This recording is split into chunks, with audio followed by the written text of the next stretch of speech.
黑海舰队名存实亡，俄海军撤换总司令稳军心，弹药到位，乌军情况快速好转，构建上千公里防线。因法国强调援乌不设上限，巴国正考虑出兵援助，同时乌方称愿提供替代算法来阻止俄军非法使用星链作战。俄乌战争步入第3个年头，欧洲各国已经清楚意识到援乌就是在帮自己，事态会如何发展呢？下面请看详细报道。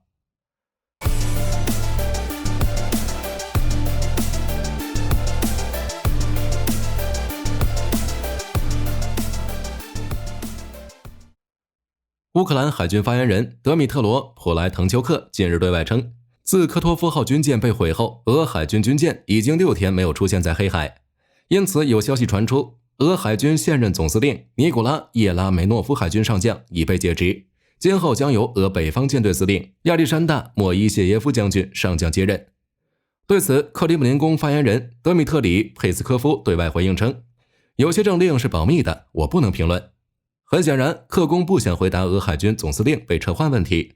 不过，叶夫梅诺夫真的被撤换，那他的解职将是自俄空天军总司令苏罗维金被解职以来，俄高层军官最重大的人事变动，仅次于普京竞选总统。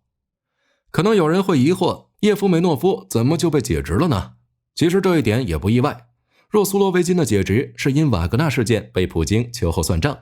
那叶夫梅诺夫的解职纯粹就是背了口大黑锅，是克宫对如今黑海舰队只剩老破小的解释。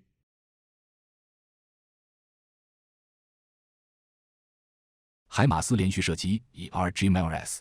洛马公司表示，美国陆军日前已于新墨西哥州的白沙导弹靶场试射了2枚开发中的 ERGMLRS 弹药，并成功命中目标，实现了在连续射击基础上保证了 ERGMLRS 火箭射程和精确度，使其更加接近部署和量产。与 GMLRS 相比，两者弹体大小相当，可同时装入6发增程型火箭弹。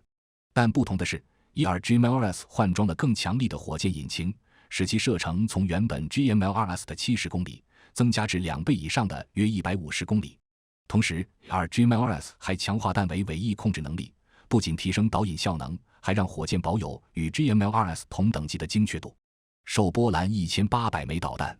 美国国防安全合作局3月12日一连发布3篇最新公告，宣布波兰采购的 IM-9X、IM-120C8 以及 AGM-158B2 共3款机载导弹，皆已进入知会国会 Notifying Congress 程序，有望在近期一举通过。据公布资料显示，这项军售案，波兰分别获准采购232枚 IM-9X Block 2、745枚 IM-120C8 以及821枚 AGM-158B2，共计采购1798枚导弹，军售金额各为 2.19 亿、16.9 亿以及 17.7 亿美元，并附带训练弹、飞弹挂架、雷射导引套件等零备料与后勤支援，共计 36.79 亿美元，大幅提升了波兰空军的空中打击能力。黑海舰队在俄罗斯并非普通的舰队，而是见证了沙俄至俄罗斯的兴衰，意义非凡，拥有特殊地位。1783年5月，格里戈里·亚历山德罗维奇波将军下令建立黑海舰队，至今已经服役了241年。在这个期间，黑海舰队经历过一系列大战，见证了俄国的兴亡盛衰。如1853年到1856年的克里米亚战争，原本沙俄觉得奏衰败中的奥斯曼土轻而易举，不过随着英法联军的介入，俄军最终以损失 10.2 万人，黑海舰队损失战列舰14艘，三维炮舰4艘，巡洋舰5艘，汽船5艘，其他船只82艘，以及丧失在黑海部署舰队权力等条件而告终。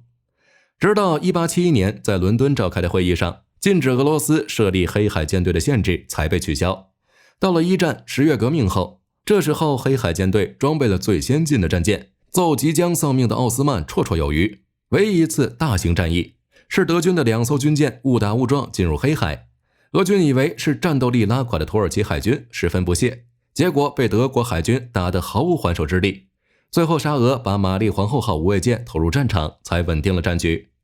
不过没多久，1918年3月至4月底，德军还是接连攻占了敖德萨、尼古拉耶夫、赫尔松、比列科普及克里木半岛等黑海沿岸。4月29到30日，有一批俄军舰冲出塞瓦斯托波尔，逃往新罗西斯克。6月11日，德军要求新罗西斯克的舰船必须返回塞瓦斯托波尔，否则将进攻新罗西斯克。为了避免黑海舰队落入敌人手里，新生的苏联就下令让黑海舰队自沉。据悉，当时有1艘战列舰、9艘驱逐舰在新罗西斯克，3艘驱逐舰在图阿普谢自沉，返回塞瓦斯托波尔的舰船则被德军缴获。等1919年苏俄正式接管黑海舰队时，只剩下了一具空壳。在之后俄国内战，黑海舰队没能得到发展。到了苏联时代，黑海舰队才得以重建，并开始进行航行训练演习。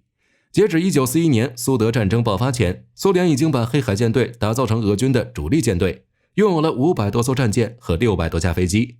之后在1941到1991年期间，黑海舰队先后在欧德萨保卫战、塞瓦斯托波尔保卫战、高加索保卫战等战役中立下了汗马功劳，几乎参与了所有改变俄国国运的大战，在其国内拥有极为特殊的地位。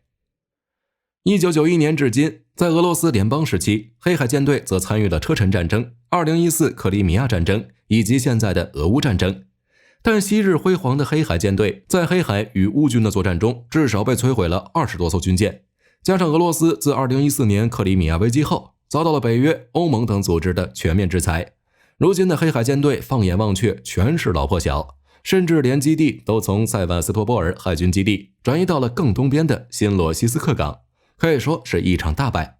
而这样的败果需要有人来承担，所以俄海军总司令就被拿出顶包了。而且火力军相信叶夫梅诺夫被追究、被解职只是开始，黑海舰队的一系列的官员估计都要被裁撤一大批。今后缺乏有效大型水面舰艇的黑海舰队，在面对乌军无人机、无人艇的狼群战术时，只会陷入被动。即便俄军想建造新的大型舰艇做补充，但受制裁的俄罗斯估计也没钱进行建造。俄海军综合能力以及造船能力的缺失将成为俄军的致命弱点。而相比俄海军的困境，乌军的情况正在迅速好转。北约士兵现身俄乌战场。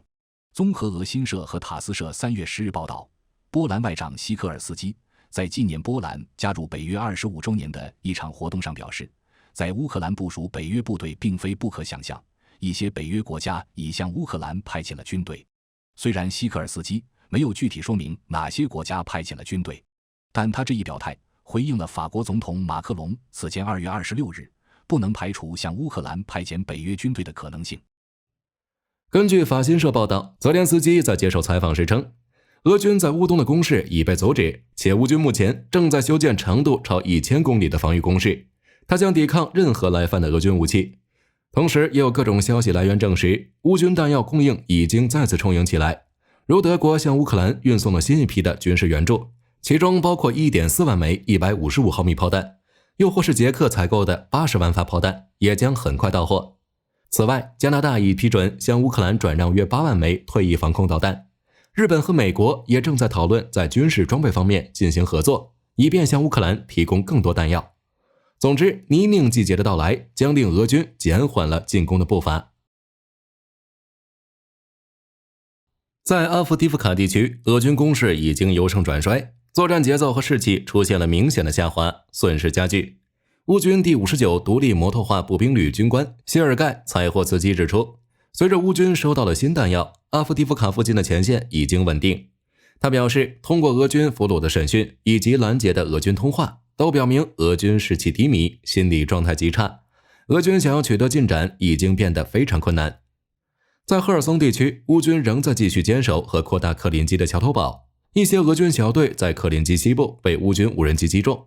乌军正利用大量无人机给俄军造成损失，如乌克兰9头蛇单位第137海军陆战步兵营的无人机，在一栋房屋附近消灭了3个俄罗斯侵略者，那里距离乌克兰阵地仅200米远。在扎波罗热地区，俄军对罗伯季涅和维尔博维以西发动了至少6次袭击，但均被乌军所击退。如乌军国民警卫队 OMGA 部队在罗伯季涅附近摧毁了若干车臣卡德罗夫部队以及 BMP-2 IFV 等装备。在巴赫穆特、马林卡、新海蒂夫卡、库皮扬斯克、克雷明纳、莱曼等其他地区，俄军的进攻也均被击退，未能取得进展。俄军正持续损失，战线没有太大变化，乌军的防守十分到位。除了防守外，在进攻方面，乌军无人机对俄罗斯本土再次发动了大规模袭击，主要地点有2个，一个是俄罗斯托夫的塔甘罗格市，一个是库尔斯克。就连俄方媒体都称，近期的乌军无人机攻击弹头威力更强，飞行路径更低，变得更加难以探测拦截。俄罗斯国防部一如既往的报告称，来袭的47架乌军无人机全部被拦截击落，其中41架是奔着塔甘罗格市去的。但乌克兰议员称，塔甘罗格飞机制造厂被击中，里面正在维修的 A50 预警机被毁。开源情报研究人员也证实，这家飞机工厂确实遭到袭击，但不确定 A50 预警机当时是否在机库中。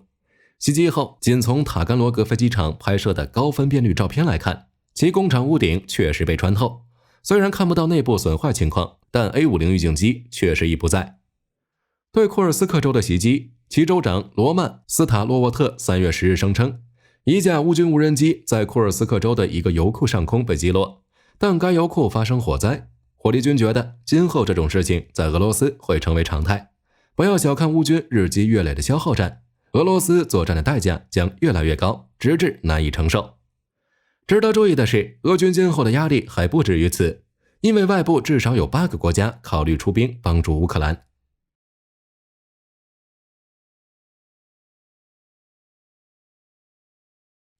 法国都是有魄力的人，其总统呼吁援乌不设限制，不排除出兵可能。其外长斯特瓦纳·塞茹尔内也强调称，不能有任何但是，我们必须为俄罗斯，而不是我们自己划定红线，不能排除对乌克兰的任何形式的支持。我们需要继续在最需要的地方支持乌克兰。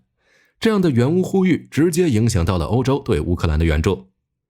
针对援乌没有上限出兵援助的观点，据美国政客杂志报道称，目前有法国、荷兰、捷克、波兰、加拿大、立陶宛、拉脱维亚、爱沙尼亚等8个国家对向乌克兰出兵持赞成态度。这种转变太快，倒是泽连斯基针对马克龙出兵援乌意见时，回应称只要乌克兰还守得住，法国军队就留在法国领土上即可，展现了强大的自信。不过他也在美日例行谈话中感谢了马克龙，在领导组织援乌联盟、提供乌克兰远程武器以及支持乌克兰言论与措施上的感谢。此外，在战场情报、通信方面，乌克兰愿提供替代算法，阻止俄军非法使用星链。